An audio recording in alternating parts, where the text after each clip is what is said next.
Hey, welcome to the Seven Streams of Grace. This is a giant Bible curriculum that tells the story of God. You can see this huge poster. It's a matrix where the top line is the storyline of the whole Bible, and each of the rows runs a theme through the Bible. So here in the top line we have the creation, the fall, the promise that God makes to send a saviour, but the flood wipes out almost the whole human race. Then God says the patriarchs, Abraham, Isaac, Jacob and Joseph. But slavery comes. Exodus and conquest, the people are rescued from Egypt, taken into the promised land.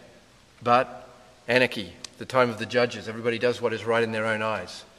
Then the kings, the three great kings, Saul, David and Solomon, give huge security and rule on earth. But the people love idolatry, and under Jeroboam, the country splits and never recovers. The wisdom literature is written, Psalms, Proverbs, so on, but people love folly more than wisdom. So the prophets are sent. They look forward into the future, backwards into the past, the old promises of God, and then around at their society and critique. But do the people listen? No, the people go into exile. In Babylon, almost all of them are killed. A tiny percentage comes back, the remnant, and rebuilds the wall, rebuilds the temple. Then there's 400 years of silence. Israel is conquered several times over. The temple is desecrated. Then comes Jesus, and Jesus comes teaching and healing. God has come to earth. But we have finally got our hands on God, so we crucify him. He has an indestructible life. God raises him from the dead, vindicates his sacrifice, and the church is born. And Satan never catches up with the falling pattern here. The church is born, the Spirit comes into all of us. The last days come, so Satan attacks the church through all of the last days, starting at Pentecost. But the gospel goes to all the nations, every place on earth. It breaks out of the Israeli race. Finally, there's a judgment. The sheep and the goats separated, the book of life. And then the new creation. The old is gone, the new has come. And it comes through not just to our spirits, but to the whole world. And so there's the timeline of the whole Bible. But down here, we follow a theme through the Bible, and it shows up in each period. So I'm just going to follow one theme very quickly. The theme of rest. At the beginning, God's Sabbath rest was enjoyed by Adam and Eve, and in the garden there was total peace, but we became treacherous, betrayed God, trusted the serpent, and so we became restless and lost. We couldn't ever find our rest again. So God begins to bring rest back to the human race. He starts with one man, Abraham, takes him to the top of a mountain, says, look, north, south, east and west, everything that you can see I'm going to give as your eternal rest. So Abraham pays a fortune for this cave to bury his wife's bones in. Her bones are supposed to be taken back to Haran, but he says, no, my family's bones are always going to be here because this is where our spirits will rest forever. Rest is lost by Adam and Eve, restored for one man and then for his family, then for Isaac, Jacob, Joseph, the 12 sons. In the time of the Exodus, the rest is given to the people as they come into the promised land, and the land is divided up and they have a permanent homeland forever in the rest of the boundaries of the 12 tribes. The security of Israel becomes so great under the kings that it is said every man lived under his own vine and fig tree, which is a picture of everybody lived on their golf course estate and with total security, because God had restored rest with one man, then with the family, now with the entire nation on earth. He'd restored it in political, economic, geographical, military terms. Solomon, as the representative of the kingdom, turns against God, and the kingdom divides, and for the rest of Bible history, Israel decays, and the political, geographical, military stuff dissolves. It's not going to be a kingdom of this world. That was the kingdom on earth. The kingdom of heaven is coming.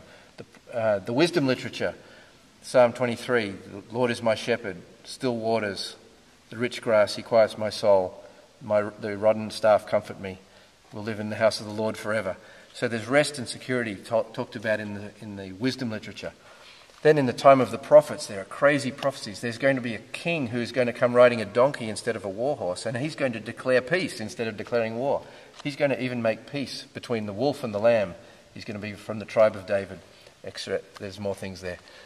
Then in the time of the remnant, God brings rest to his people by giving them the security to build the wall. And a wall in an ancient city is the way you get security. And so they had this giant party on top of the wall. But as the kingdom is disintegrating, these tiny percentages of the population are still being given pictures of the rest that is to come. The prophecies are telling us the Messiah is coming. So Jesus comes, and he is rest. He says, "Come to me. I am your rest. He is the rest of God.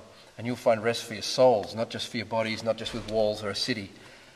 And so with Jesus and the coming of the Spirit, Hebrews 6 tells us that we have a hope in heaven. It's an anchor for the soul, and it is hooked inside heaven, beyond the curtain, beyond the veil of this earth and heaven.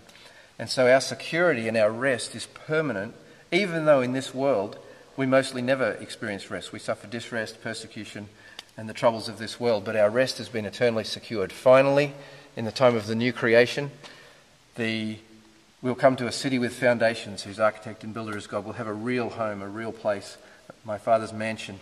There'll be no more sea, there'll be no more pain, there'll be no more tears, there'll be no more pain. That was here. No more sin, no more tears, no more pain, and no more death. The old has gone, the new has come. And so our rest will be absolutely consummated at the end of time. And looking back here, we've forfeited rest completely, and God restores it for a man, then a family, then a people, then a nation, then in the wisdom literature. And as we throw it away, he preaches it in the prophets, he restores it for the remnant. He comes as a man to fulfill what we had lost and to buy it for us. He secures it forever, and then he takes us home into it. Each of these themes is followed through. So the theme of life from death, he snatches us and rescues us, paying a price all the time to substitute life from death and rescue us from our own sin. The rule of God on earth, Adam and Eve had, is forfeited, their dominion, but God restores it through all these times. The blessing of God, the purity of God. We've lost all of our purity, and God, we can't restore any of these things. These are all things that we can't fix. But God, in every story in the Bible, as you work your way through all here, God is bringing it to a people, to a family, then a people, then a nation, wisdom, the prophets, the remnant, Jesus, the church, and the end of time. So what happens is that by the end of the workshop, one of the things we do is get people to randomly pick a verse and find how everything in the Bible is all about God telling his story of how he is restoring what we've lost. And every page in the Bible is about the story of Genesis 1 getting to 22, Revelation 22. It's all about God and his work fulfilling all things that we ever need. As people do this workshop, they experience a God-centered hermeneutic. It's a way of reading the Bible about God rather than an analytical, exegetical application. So when we do all these things, there's absolutely no applications. We never apply the text to our lives. But what happens is that when you see God like that, it applies to your life because you identify, you participate in the story, and you join God because it results in praise. At the end of the story, we talk about our stories are here. His themes are ours. He writes us into his stories. So we're all living in this time. We reflect on what that means when we look back at all creation. And this is now it's on the website, sevenstreamsofgrace.com. It's in 6 languages to date. And everything's downloadable. It's all free. The posters are available. And we hope you enjoy. Thanks for listening.